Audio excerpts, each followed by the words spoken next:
Sir, Raj Thackeray यांचा दौरा जो होता मराठवाडा दौरा त्यामध्ये एक बदल करण्यात आलाय. जो काही मराठा समाजाचा रोषाला सामोरं जावं लागते त्यामुळे हा दौरा आटोपण्यात आलाय असं आरोप केला जातो. काय त्याचे? अजिबात नाही. आरोपात कसलंही तथ्य नाही.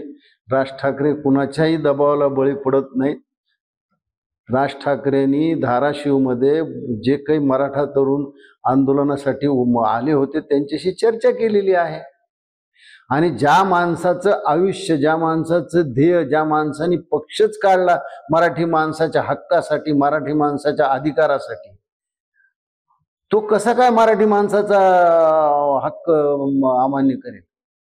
त्याच्यामुळे ही अफवा आहे असं कुठं नाही. एक दोन ठिकाणी तुरळक अपवाद बदलतं, कुठेही विरोध झालेला नाही. आज हिंगोलीत फार मोठं स्वागत झालंय. संघटनात्मक दृष्ट्या कुठं मतदारसंघ कमी जास्ती जिल्ह्यात असतात त्या दौरा मागं पुढं होतो. तो काही शासकीय दौरा नाही की इतकेच दिवस झाला पाहिजे आणि इतकेच दिवस नाही झाला पाहिजे. कार्यकर्त्यांमध्ये जल्लोष दिसतोय, मात्र विधानसभा निवडणुका तोंडावर आल्या त्यामुळे मराठा आरक्षणाच्या मुद्द्यावरचा हा जो काही वक्तव्य होतं ते काय नाही असं पहा. अजिबात मी कालही म्हटलंय की राज ठाकरे हे मराठा आरक्षणाच्या विरोधात आहे, हा अपप्रचार करताय.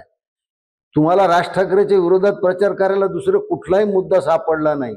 तुम्ही हा अपप्रचार सुरू केलाय. मी सांगितलं की आम्ही मराठा आरक्षणाच्या आंदोलनाच्या विरोधात नाही आहोत.